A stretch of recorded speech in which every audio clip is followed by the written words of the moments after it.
Assalamualaikum warahmatullahi wabarakatuh. Selamat pagi teman-teman, kami dari kelompok 11 Ekonometrika. Saya Viva Franindya Sirwada dengan NIM H54012311053. Saya Novita dengan NIM H540231017. Saya Aprilia Nabila dengan NIM H54012311081. Pada kali ini kita akan memberikan tutorial mengolah data untuk Jurnal yang akan kita menggunakan SPSS.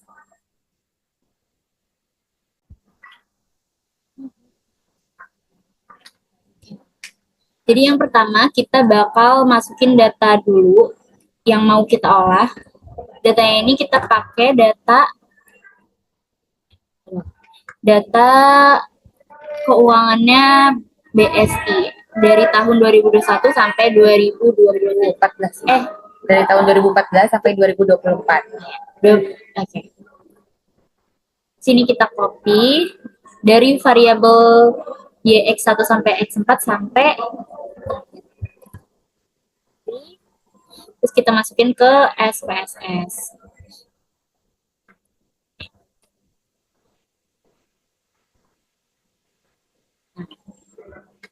Habis itu kita ke variable view buat ngubah labelnya. Labelnya kan? Ya. Labelnya itu yang Y kita ubah jadi NOE. Terus ininya kita ubah jadi CAR. Ini kita ubah jadi X2 jadi NPF. X3-nya jadi FDR. Sama X4 Bopo. Terus jangan lupa di measure-nya ubah jadi scale semuanya.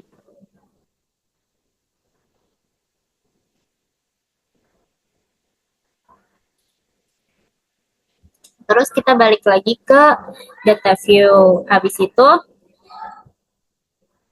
kita pencet analyze di regression linear. Habis itu untuk yang dependennya masukin yang ROE. Independennya masukin sisanya.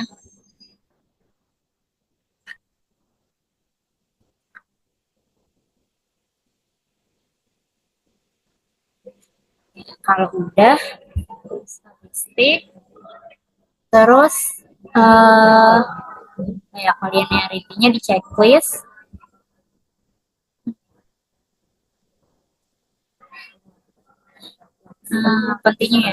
Continue terus kita plot. Nah ininya Y-nya itu kita pakai yang stressed, X-nya pakai yang Z, PRID.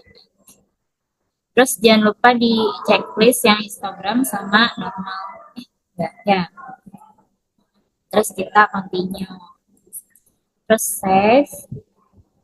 Ini unstandard yang di residual. Situ continue. Oke. Di sini bakal keluar hasil regresinya beserta grafik. Ini normalitas. Terus di sini kita juga bisa lihat di sini bakal ada variabel baru res 1. Nah, baru kita mau masuk ke uji normalitasnya. Uji normalitasnya satu ya. Belum, uji normalitasnya dulu. Analyze, non-parametric,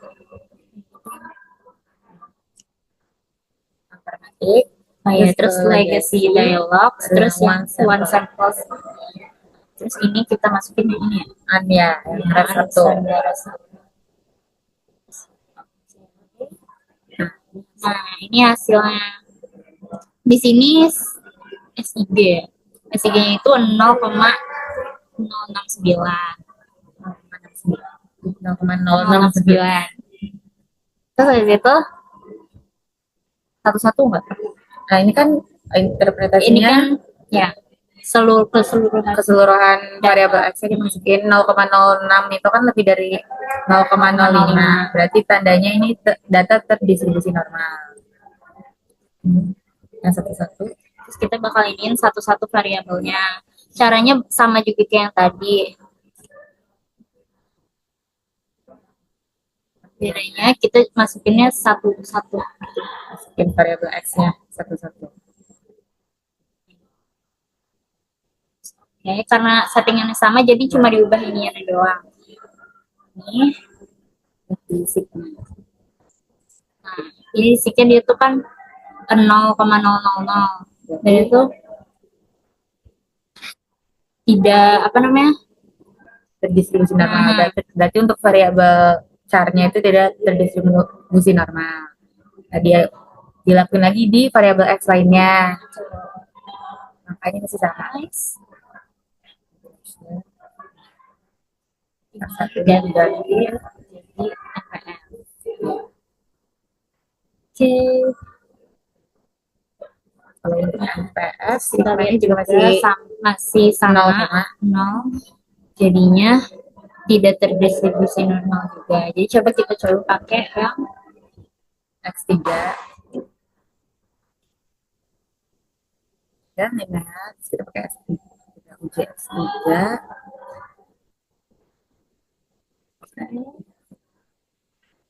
Nah, sini sini kita lihat signya 0,9. 0,943. Tapi untuk variabel FDR dia terdistribusi Terdistribusi normal datanya. Sekarang kita coba pakai yang terakhir.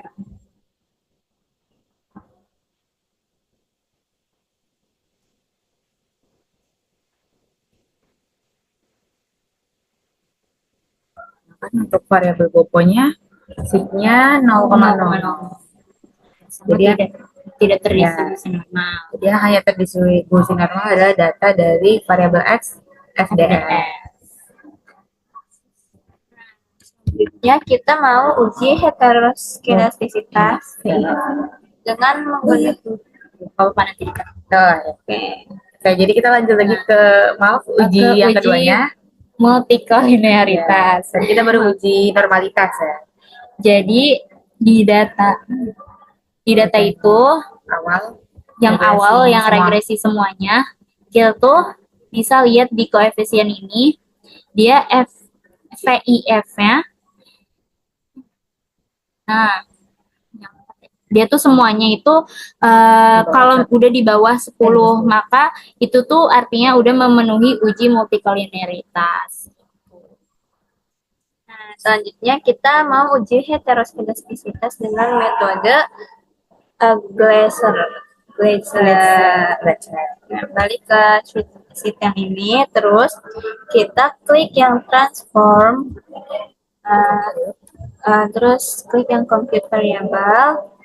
Nah, di sini kita ubah jadi arithmetic, yang di sini yang apps. Di sininya kita ketik ABS doang, ABS underscore res. Nah, di sininya kita ketik ABS dalam kurung res underscore 1. Kenapa res 1? Karena res 1 itu tadi yang kita regresiin semua variabel X-nya. Oke, ini di oke. Ini belum ketahuan nih heteroskedastisitasnya, tapi kita sebenarnya udah punya data ABS-nya. Ya. Lanjutin lagi. Lanjut analyze ya. Ya, analyze. Kita mau regresiin biasa. Regresiin lagi. Cuman bedanya kita ini ketik yang regression, terus pilih yang ini. Nah, ketik yang linear. Nah, terus variabel y-nya, dependennya diubah kan? Jadi yang mana? ABS res. Nah, ini kita masukin semua variabel X-nya. X.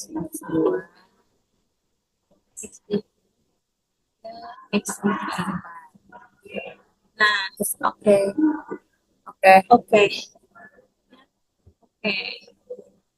Nah, di sini kan kita fokus di koefisiennya nih. yang fokus di yang Sik. titik signya ini.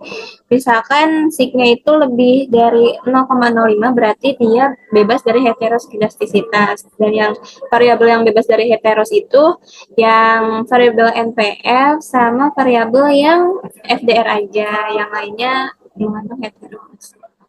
Selanjutnya kita uji autokorelasi. Makanya sama kayak tadi kita mau regression. Regression dulu, analyze, terus yang regression,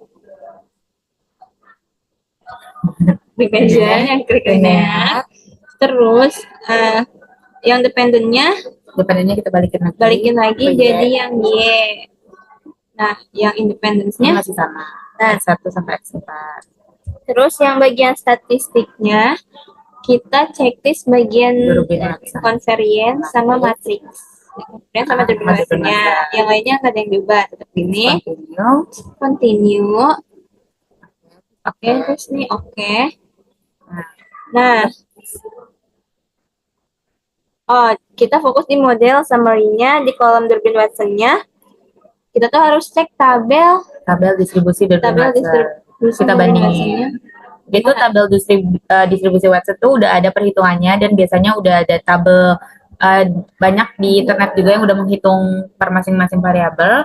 Jadi kita bandingin Durbin Watson yang kita hitung sama Durbin Watson yang ada di tabel yang udah dihitung. Nah, kita tuh kan kita N-nya 42. Kenapa N-nya 42? Karena data yang kita punya tuh 42 dan K kita tuh 4. Kenapa K-nya 4? Karena variabel kita ada 4. Berarti Durbin Watson-nya harus di antara batas bawah batas atas itu di antara 1,3064 dan di antara 1,702. Dan data kita itu berada di 1,395 yang berarti masih berada di batas atas dan batas bawahnya, yang artinya ya data kita terbebas dari autokorelasi. Oke, selanjutnya kita mau uji koefisien determinasi atau biasanya kita bilang uji R. Nah, di sini balik lagi ke data yang awal banget, yang regresi awal biasa. Di sini bisa kita lihat dari model summary-nya dilihat fokus di R sama R square. Nah, nilai R ini maksudnya adalah nilai korelasi bergandanya. Nah, di sini kan kita mendapatkan 0,95, yaitu lebih dari 0,05 yang dimana 4 variabel X ini, BOPO, FDF, char, NPF ini memiliki hubungan terhadap variabel Y-nya, yaitu variabel ROA. Sedangkan, kan mereka punya hubungan, tapi seberapa besar sih? Seberapa besarnya itu dilihat dari R square-nya. R square-nya kan 0,91. Itu tandanya 91% variabel Y dijelaskan oleh variabel X-nya. Oke, berarti itu untuk uji koefisien determinasinya udah, kita lanjut ke uji F-nya. Nah, uji F-nya masih menggunakan data yang sama, yaitu regresi yang awal, cuman kali ini kita fokus di kolom ANOVA. Lebih tepatnya di kolom F-nya. Karena kita mau uji F, yaitu uji simultan. Nah, F yang ada di sini itu F hitung, karena kan kita yang menghitung di SPSS. Sedangkan sekarang kita harus membandingkan dengan F yang ada di tabel.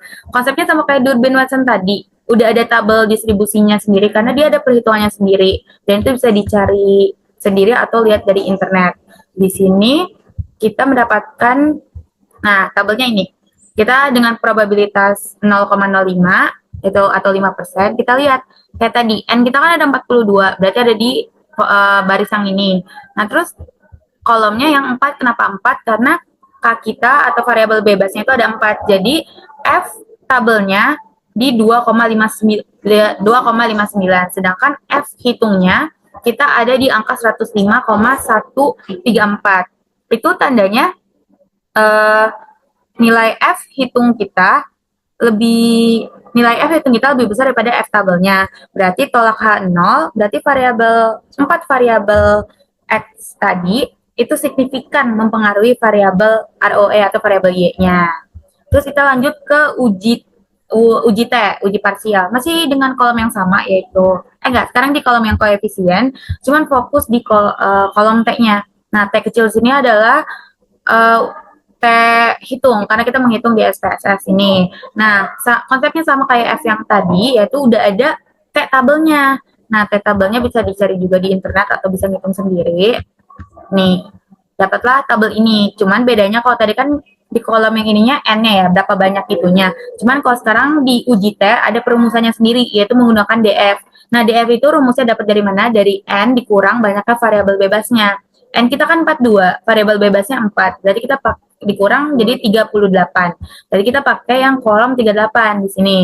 Nah, terus bagian kolomnya yang mana? Yang 0,025 karena ini merupakan uji dua arah. Kalau dua arah pakainya 0,025. Jadi didapatkan T tabel kita itu 2,024. Nah, coba kita bandingkan dengan T hitung kita.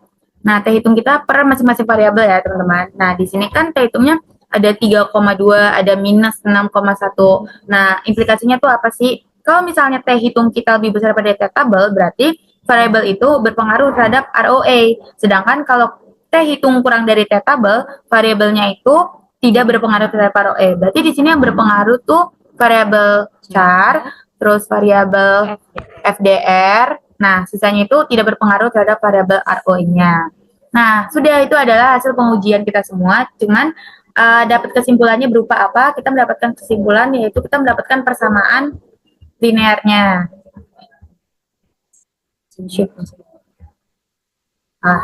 Nah, persamaan regresi linearnya berupa ini. Minus 0,379 ditambah 0,0 dan seterusnya itu didapatkan dari mana? Kalau di SPSS-nya tuh masih data yang sama, cuman kita fokus di koefisien dan fokusnya di sini, unstandardized B. Nah, itu merupakan angka-angka yang akan dimasukkan ke persamaan linearnya. Maka didapatkan persamaan linear kita seperti ini.